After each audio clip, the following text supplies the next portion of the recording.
Hello friend, welcome to Rajesh study IQ. दोस्तों, आज मैं आप लोगों को प्रधानाध्यापक एवं सहायक अध्यापक 2021 के समान अध्ययन के पहला प्रैक्टिस सेट को सॉल्व कराऊंगा, जिससे आने वाले प्रधानाध्यापक एवं सहायक अध्यापक की परीक्षा के लिए अति महत्वपूर्ण है। और इसी तरह के इंपॉर्टेंट वीडियो पाने के लिए इस चैनल को सब्सक्राइब करके बेल आइकन को दबा दें, जिससे आने वाले प्रत्येक वीडियो का नोटिफिकेशन आप तक पहुँच सके। तो आइए वीडियो देखते हैं। भारतीय इतिहास के प्राचीन भारत के प्राग ऐतिहासिक काल के प्रश्न को देखते हैं। पहला प्रश्न है, कोपेनहेगन संग्रहालय की सामग्री में पाषाण, कांस्य और लौह युग का त्रियुगी विभाजन किया था। किसने किया था? तो इसका आंसर हो जाएगा ए, थॉमसन ने किया था। किसने किया था?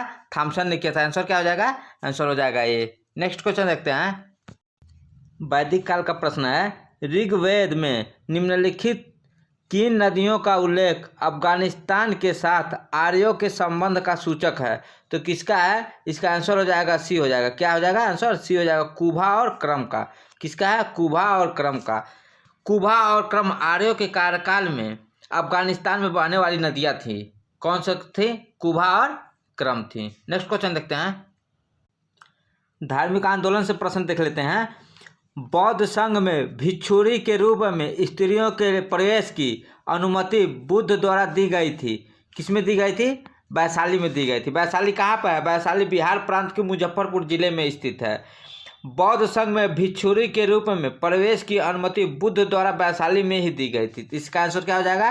आंसर हो जाएगा बी। नेक्स्ट क्वेश्चन देखते हैं। बुद्ध का किसके सिक्के पर अंकन हुआ है? तो बुद्ध का कनिष्क के सिक्के पर अंकन हुआ है। इसका आंसर क्या हो जाएगा? इसका आंसर बी हो जाएगा। आंसर क्या हो जाएगा? इसका बी हो जाएगा। कनिष्क का कार्यकाल 78 ईस्वी के लगभग माना जाता है।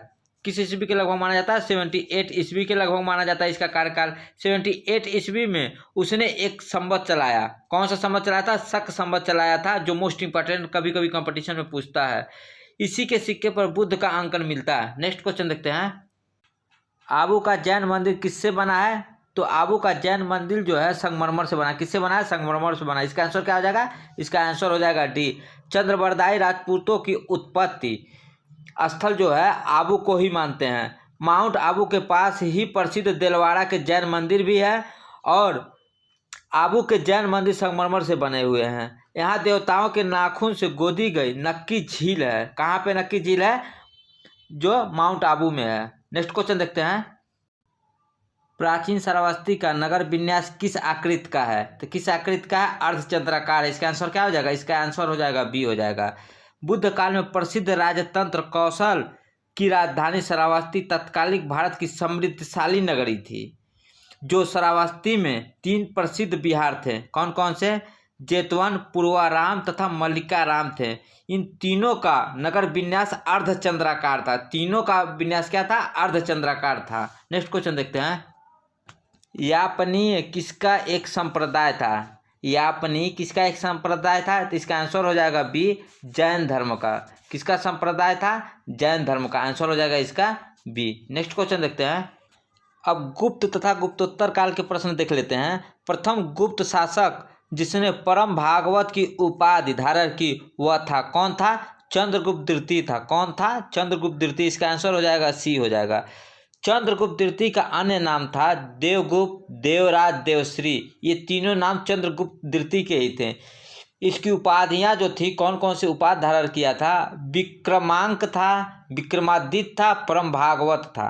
3 तरह के। कौन कौन से? विक्रमांक, विक्रमादित्य और परम भागवत। चंद्रगुप्त द्वितीय को विक्रमादित्य भी कहा जाता है, ठीक है, क्योंकि वह विक्रमादित्य की भी उपाधि धारण किया था। नेक्स्ट क्वेश्चन देखते हैं। सही युग्म को चुनिए। एलोरा कंदराय का किसने करवाया था? यहाँ पे दिया साका ने। तो एलोरा का साका ने नहीं कराया था, एलोरा का राष्ट्रकूटों ने कराया था। किसने करवाया था? राष्ट्रकूटों ने करवाया था। राष्ट्रकूटों ने करवाया था। राष्ट्रकूट ने करवाया था। महाबलीपुरम का यहाँ राष्ट्रकूट दिया तो राष्ट्रकूट नहीं होगा। महाबलीपुरम का पल्लव ने करवाया। किसने करवाया था? पल्लव ने करवाया था। और मीनाक्षी का किसने करवाया था? मीनाक्षी का पांड्या ने। किसने? पांड्या ने करवाया था। पांड्या ने मीनाक्षी का करवाया था। खजुराहो के चंदेल शासकों ने करवाया था। तो सही युग्म चुनने के लिए कह रहा था, क्या होगा? इसका डी हो जाएगा आंसर। खजुराहो को किसने करवाया था? चंदेल शासकों ने करवाया था। इसका आंसर क्या हो जाएगा? डी हो जाएगा। नेक्स्ट क्वेश्चन देखते हैं। गीत गोविंद का रचयिता कौन था? तो गीत गोविंद का रचयिता जो थे जयदेव थे। कौन था रचयिता? जयदेव था। इसका आंसर क्या हो जाएगा? सी हो जाएगा। मोस्ट इंपॉर्टेंट क्वेश्चन है, कई बार कंपटीशन में पूछा गया क्वेश्चन है। जयदेव 12वीं सदी का महान संस्कृत कवि था जो बंगाल के सेन शासक लक्ष्मण सेन का समकालीन था। इसका अमर ग्रंथ गीत गोविंद है। जो अमर ग्रंथ है गीत गोविंद ही है, जिसमें उसने राधा कृष्ण की भक्ति की अनेक गीत लिखे हैं। नेक्स्ट क्वेश्चन देखते हैं। मध्यकालीन भारत के दिल्ली सल्तनत के प्रश्न देख लेते हैं। भारत के किस मध्यकालीन शासक ने एकता व्यवस्था प्रारंभ की थी? किसने किया था? इल्तुतमिश ने किया था। इसका आंसर क्या हो जाएगा? इसका आंसर हो जाएगा ए सही। मोस्ट इंपॉर्टेंट क्वेश्चन है, कई बार कंपटीशन में पूछा गया क्वेश्चन है।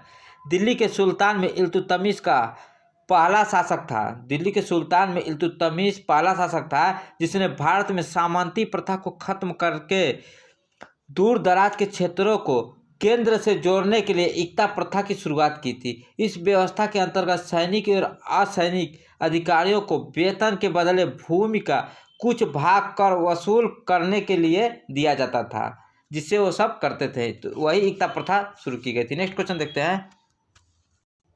निम्नलिखित में से कौन सा शासक पृथ्वीराज चौहान के नाम से प्रसिद्ध है? कौन सा है? तो पृथ्वीराज तृतीय है। कौन सा है? पृथ्वीराज तृतीय। इसका आंसर क्या हो जाएगा? इसका आंसर हो जाएगा सी हो जाएगा। चौहान वंश का शासक पृथ्वीराज तृतीय को पृथ्वीराज चौहान के नाम से प्रसिद्धि मिली थी और समकालीन मुस्लिम इतिहासकारों ने इसे राय पिथौरा के नाम से भी उल्लेख किया था। किसके नाम से किया था? राय पिथौरा के नाम से भी किया था। किसको? पृथ्वीराज चौहान को, जो पृथ्वीराज तृतीय है। नेक्स्ट क्वेश्चन देखते हैं। महान जैन विद्वान किसकी सभा को अलंकृत करते थे? तो महान जैन विद्वान जो थे जयसिंह सिद्धराज की सभा को अलंकृत करते थे। किसकी? जयसिंह सिद्धराज की। इसका आंसर क्या हो जाएगा? इसका आंसर सी हो जाएगा। आंसर क्या हो जाएगा? सी हो जाएगा। नेक्स्ट क्वेश्चन देखते हैं। चित्तौड़ का कीर्ति स्तंभ किसने बनवाया था? चित्तौड़ का कीर्ति स्तंभ जो बनवाया था राणा कुंभा ने बनवाया था। किसने बनवाया था? राणा कुंभा ने बनवाया था। इसका आंसर क्या हो जाएगा? इसका आंसर हो जाएगा बी हो जाएगा। आंसर क्या हो जाएगा? बी हो जाएगा। राणा कुंभा जो थे मेवाड़ के महान योद्धा और शासक थे। राणा कुंभा ने मालवा विजय के उपलक्ष्य में जो थे चित्तौड़ में कीर्ति स्तंभ का निर्माण करवाया था। किसके उपलक्ष्य में करवाया था? चित्तौड़ के कीर्ति स्तंभ का निर्माण करवाया था, मालवा विजय के उपलक्ष्य में करवाया था। नेक्स्ट क्वेश्चन देखते हैं। मुगल वंश से क्वेश्चन देख लेते हैं। मुगल सम्राट औरंगजेब कौन सा वाद्य यंत्र बजाते थे? तो देखिए, मुगल सम्राट जो औरंगजेब थे वह बीड़ा बजाते थे। क्या बजाते थे? बीड़ा बजाते थे। इसका आंसर क्या हो जाएगा? इसका आंसर हो जाएगा सी, बीड़ा बजाते थे। नेक्स्ट क्वेश्चन देखते हैं। निम्नलिखित युग्मों में से कौन सा सही सुमेलित नहीं है? कह रहा सही सुमेलित नहीं है। तो देखिए, बाबर दिया उसके सामने खानवा का युद्ध, यह सही सुमेलित है क्योंकि बाबर ने खानवा का युद्ध लड़ा था। हुमायूं ने चौसा का युद्ध लड़ा था, यह भी लड़ा था। अकबर ने हल्दी घाटी का युद्ध लड़ा था, यह भी सही है। यानी जहांगीर जो है बल्ख का युद्ध नहीं लड़ा था। इसका आंसर क्या हो जाएगा? डी हो जाएगा। यही नहीं सही है। कारा कौन सा सुमेलित नहीं है? तो यानी इसका आंसर क्या हो जाएगा? डी हो जाएगा। आंसर हो जाएगा मेरा डी। नेक्स्ट क्वेश्चन देखते हैं। सूची 1 को सूची 2 से सुमेलित कीजिए और सूचियों के नीचे दिए कूट की सहायता से सही उत्तर का चयन कीजिए। देखिए, सूची 1 दिया है, सूची 2 दिया है। सूची 1 का पहला ए दिया है अलाई दरवाज़ा दिल्ली। ठीक है, क्या दिया है? अलाई दरवाज़ा दिल्ली में है। ठीक है। बी दिया है बुलंद दरवाज़ा फतेहपुर सीकरी में है। ठीक है। और क्या दिया है? मस्जिद मोती मस्जिद जो आगरा में दिया है और मोती मस्जिद एक दिल्ली में दिया है। ठीक है। नीचे सूची 2 दिया है, पहले पे अलाउद्दीन खिलजी, दूसरे पे अकबर, तीसरे पे शाहजहां और चौथे पे औरंगजेब दिया है। तो अब इसको मिलान करते हैं हम। देखिए, अलाई दरवाज़ा किसने बनवाया था? अलाउद्दीन खिलजी ने बनवाया था। इसका ए का पहला हो जाएगा। बुलंद दरवाज़ा जो फतेहपुर सीकरी में अकबर ने बनवाया था, बी का 2 हो जाएगा। मोती मस्जिद जो आगरा में है उसे शाहजहां ने बनवाया था। किसने बनवाया था? शाहजहां ने बनवाया था। और मोती मस्जिद जो दिल्ली में है उसे औरंगजेब ने बनवाया था। किसने बनवाया था? औरंगजेब ने बनवाया था। देखिए, तो इसका ए का 1, बी का 2, सी का 3 और डी का 4, यानी इसका पहला सही हो जाएगा। नेक्स्ट क्वेश्चन देखते हैं। निम्नलिखित में से कौन सा एक सही सुमेलित है? तो इसका आंसर हो जाएगा डी। आंसर क्या हो जाएगा? डी हो जाएगा। दिल्ली जो है अब्दुल रहीम खान खाना का मुकाबला, दिल्ली में क्या है? अब्दुल रहीम खान खाना का मुकाबला है। यही वाला डी वाला सही हो जाएगा। नेक्स्ट क्वेश्चन देखते हैं। समाज सुधार आंदोलन से प्रश्न देख लेते हैं। निम्नलिखित संगठनों में से किसने शुद्धि आंदोलन का समर्थन किया था? किसने किया था? आर्य समाज ने किया था। किसने किया था? आर्य समाज ने। इसका आंसर क्या हो जाएगा? इसका आंसर हो जाएगा ए। नेक्स्ट क्वेश्चन देखते हैं। सूची 1 को सूची 2 से सुमेलित कीजिए और सूचियों के नीचे दिए गए कूट की सहायता से सही उत्तर चुनिए। सूची 1 दिया है लेखकों का नाम, सूची 2 दिया कृतियों का नाम। ठीक है, तो देखिए पहला दिया है ए वाला बंकिम चंद्र चटर्जी, बी दिया है माइकल मधुसूदन दास, सी दिया है रविन्द्रनाथ टैगोर, डी दिया है सरोजिनी नायडू। देखिए कृतियाँ दिया है आनंद मठ, कैप्टिव लेडी, गोरा, द ब्रोकन विंग्स दिया है। ठीक है, अब इसको हम मिलान करते हैं। देखिए जो बंकिम चंद्र चटर्जी ने आनंद मठ लिखा था, ठीक है, आनंद मठ किसकी कृति है? बंकिम चंद्र चटर्जी का। अब देखिए माइकल मधुसूदन दास जो है कैप्टिव लेडी, ठीक है, कैप्टिव लेडी इनकी कृति है। रविन्द्रनाथ टैगोर के गोरा है, ठीक है, और सरोजिनी नायडू का क्या है? द ब्रोकन विंग्स है। देखिए रविन्द्रनाथ टैगोर की जितनी भी रचनाएं हैं मैंने एक शानदार ट्रिक बताया है, 2 मिनट का वीडियो अगर आप लोग देख लेंगे तो जिंदगी भर नहीं भूलेगा। सभी इंपॉर्टेंट जो इनकी रचनाएं एक ही बार में याद हो जाएगा, और रटना भी नहीं वैसे ही याद हो जाएगा। ठीक है, तो इसका आंसर क्या हो जाएगा? इसका आंसर हो जाएगा ए, पहला का ए, ठीक है, बी का 2, सी का 3, डी का 4, यानी इसका आंसर हो जाएगा ए, आंसर हो जाएगा ए। 1857 का विद्रोह और अन्य विद्रोह का क्वेश्चन देख लेते हैं। 19वीं सदी के कृषक विद्रोहों को उनके संबद्ध क्षेत्रों के साथ सुमेलित कीजिए। पहला दिया है कुकी विद्रोह, दूसरा दिया कुका विद्रोह, तीसरा दिया है सी वाला पाबना कृषक विद्रोह, डी वाला दिया बिरसा मुंडा विद्रोह दिया है। पहला दिया पश्चिम बंगाल, दूसरा दिया बंगाल, तीसरा दिया बिहार, चौथा दिया त्रिपुरा। अब कह रहा है अपना उत्तर दिए गए कूट की सहायता से सुमेलित कीजिए। देखिए कुकी विद्रोह जो था, कुकी विद्रोह कहाँ पे था? कुकी विद्रोह जो है त्रिपुरा में, ठीक है, इसका क्या हो जाएगा? त्रिपुरा। अब कुका विद्रोह जो है पंजाब में, पश्चिम प्रांत पंजाब में है, तो पंजाब में। पाबना कृषक विद्रोह जो है वो बंगाल में, कहाँ पे है? बंगाल में है। और देखिए बिरसा मुंडा वाला जो है वो बिहार में है। ठीक है, तो यानी ए का 4 इसमें भी है, इसमें भी है, इसमें भी है, 3 में है। और कह रहा बी का 1, यानी बी का 1, यानी इस ये दोनों में है। और सी का कह रहा है, सी का क्या है? बंगाल है, यानी 2 है, यानी सी का 2 इसमें है। यानी मेरा कौन सा आंसर सही हो जाएगा? डी वाला सही हो जाएगा। नेक्स्ट क्वेश्चन देखते हैं। भारतीय राष्ट्रीय आंदोलन से संबंधित निम्नलिखित घटनाओं को पढ़ें और नीचे दिए गए कूट से घटनाओं के सही कालानुक्रम का पता करें। पहला दिया क्रिप्स मिशन दिया, दूसरा दिया कैबिनेट मिशन दिया, तीसरा दिया भारत छोड़ो आंदोलन, चौथा दिया है बेबल ऑफर दिया है। ठीक है, तो देखिए क्रिप्स मिशन कब आया था? क्रिप्स मिशन आया था 22 मार्च 1942 को। कब आया था? 22 मार्च 1942 है, 22 मार्च 1942 को आया था। और कैबिनेट मिशन कब आया था? कैबिनेट मिशन 29 मार्च, यानी 29 मार्च है ना, 29 मार्च 1946 को, 29 मार्च 1946 को आया था। और भारत छोड़ो आंदोलन हुआ था 9 अगस्त 1942 में, 1942 में, 9 अगस्त 1942 में। और बेबल ऑफर जो था, बेबल जो योजना था कब हुआ था? 14 जून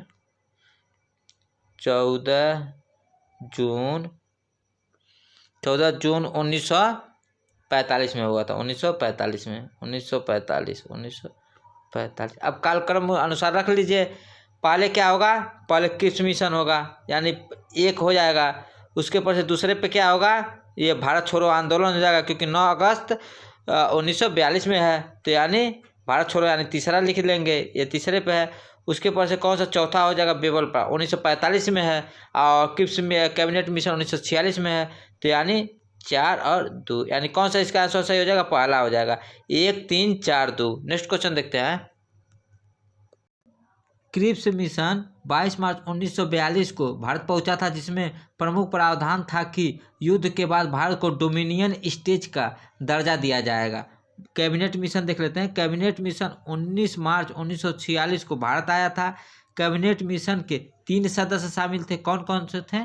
सर स्टेफर्ड क्रिप्स, एवी अलेक्जेंडर तथा पैथिक लॉरेंस, ये 3 लोग शामिल थे। इस मिशन का उद्देश्य था कि भारत के लिए संविधान तैयार करने के लिए शीघ्र ही एक कार्य प्रणाली तैयार करना तथा अंतरिम सरकार के लिए आवश्यक प्रबंध कराना था। भारत छोड़ो आंदोलन 9 अगस्त 1942 को हुआ था। इसी आंदोलन के दौरान महात्मा गांधी जी ने करो या मरो, डू और डाई का नारा लगाया था। और बेबल जो ऑफर था, बेबल प्लान जो था, 14 जून 1945 को भारत ने बेबल योजना प्रस्तुत किया था। नेक्स्ट क्वेश्चन देखते हैं। निम्नलिखित में से किस एक आंदोलन के साथ अरोरा आसफ अली जुड़ी थी? तो किसके साथ जुड़ी थी? भारत छोड़ो आंदोलन के साथ जुड़ी थी। किसके साथ जुड़ी थी? भारत छोड़ो आंदोलन के साथ जुड़ी थी। इसका आंसर क्या हो जाएगा? इसका आंसर हो जाएगा डी। अरोरा आसफ अली ने गिरफ्तारी से बचने के लिए भूमिगत होकर आंदोलन को नेतृत्व प्रदान किया। अरोरा आसफ अली को भारत छोड़ो आंदोलन की नेत्री यानी हीरोइन भी कहा जाता है। नेक्स्ट क्वेश्चन देखते हैं। भारतीय स्वाधीनता आंदोलन का सरकारी इतिहासकार था यशवंत सेन थे। कौन था? यशवंत सेन थे। इसका आंसर हो जाएगा डी हो जाएगा। भारतीय स्वाधीनता आंदोलन की शुरुआत हुई थी 1857 ईस्वी में। कब हुई थी? 1857 ईस्वी में हुआ था। इसके सरकारी इतिहासकार डॉक्टर यशवंत सेन जी थे। कौन थे? डॉक्टर यशवंत सेन जी थे। इन्होंने अपनी पुस्तक 1857 में विचार व्यक्त किया कि जो कुछ धर्म के लिए लड़ाई के रूप में शुरू हुआ वह स्वतंत्रता संग्राम के रूप में समाप्त हुआ। नेक्स्ट क्वेश्चन देखते हैं। निम्नलिखित में से किसने कहा था विदेशी वस्त्रों की बर्बादी ही उनके साथ सर्वोत्तम व्यवहार है? तो किसने कहा था? रविन्द्रनाथ टैगोर जी ने कहा था। इसका आंसर क्या हो जाएगा? इसका आंसर हो जाएगा ए। रविन्द्रनाथ टैगोर को गुरुदेव की उपाधि भी दिया गया था। और रविन्द्रनाथ टैगोर आधुनिक भारत के महान साहित्यकार भी थे। इन्होंने 1905 ईस्वी में बंगाल के विरोध भी किया था। 1905 ईस्वी में बंगाल का विरोध भी किया था। और जनगण मन के रचयिता रविन्द्रनाथ टैगोर जी ही हैं। और इन्होंने असहयोग आंदोलन के दौरान ब्रिटिश सरकार द्वारा दी गई सर की उपाधि को वापस लौटा दी थी। नेक्स्ट क्वेश्चन देखते हैं। निम्नलिखित में से कौन सा सुमिलित नहीं है? तो इसका आंसर सी हो जाएगा के Aziz, the man who divided India. The man who divided India के अजीज का नहीं है, यह डॉक्टर रफीक जकारिया का है। किसका है? डॉक्टर रफीक जकारिया का है। इसमें देखिए चौथा दिया है मौलाना Abdul Kalam Azad India means freedom. ये भी मोस्ट इम्पॉर्टेंट बुक है। जो पुस्तक है मौलाना अब्दुल कलाम आज़ाद की इंडिया मीन्स फ्रीडम, कई बार कंपटीशन में पूछता है कि इंडिया मीन्स फ्रीडम पुस्तक के लेखक कौन है? तो मौलाना अब्दुल कलाम आज़ाद दिए हैं। नेक्स्ट क्वेश्चन देखते हैं। नीचे दो वक्तव्य कथन ए एवं कारण आर दिए गए हैं। कथन ए है कांग्रेस ने साइमन आयोग का बहिष्कार किया। कारण आर है साइमन आयोग में एक भी सदस्य भारतीय नहीं था। उपर्युक्त के संदर्भ में निम्नलिखित में से कौन सा एक सही है? देखिए कुट दिया है, पहला दिया है ए और आर दोनों सही है तथा आर ए की सही व्याख्या है। तो पहला ही मेरा सही हो जाएगा क्योंकि कथन ए और कारण आर दोनों सही है और कारण आर जो है कथन ए की सही व्याख्या करता है। तो इसका आंसर क्या हो जाएगा? इसका आंसर हो जाएगा ए हो जाएगा।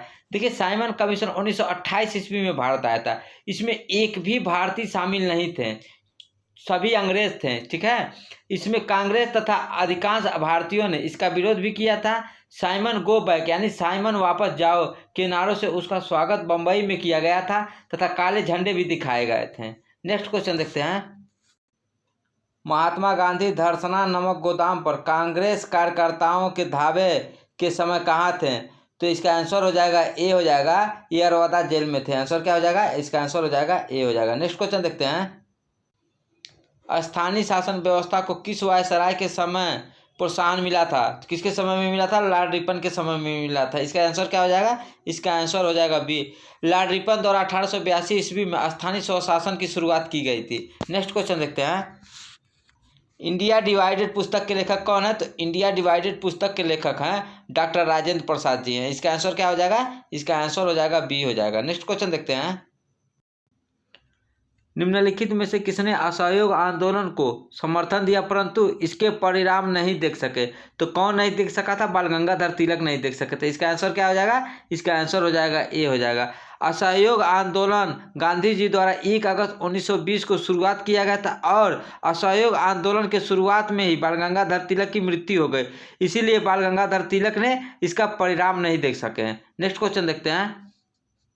निम्नलिखित में से किस आंदोलन में महात्मा गांधी ने पहली बार भूख हड़ताल का प्रयोग हथियार के रूप में किया था। तो किस आंदोलन में किया था? इसका आंसर हो जाएगा सी, हो जाएगा अहमदाबाद की हड़ताल में किया था। इसका आंसर क्या हो जाएगा? इसका आंसर सी हो जाएगा। अहमदाबाद के मिल मजदूरों और मिल मालिकों के बीच फरवरी मार्च 1918 को प्लेग बोनस को लेकर विवाद हुआ था और महात्मा गांधी ने पहली बार भूख हड़ताल अहमदाबाद मिल मजदूरों के हड़ताल के समर्थन में की थी। दोस्तों, असिस्टेंट टीचर की शानदार तैयारी के लिए इस चैनल को लाइक शेयर सब्सक्राइब जरूर करें। धन्यवाद।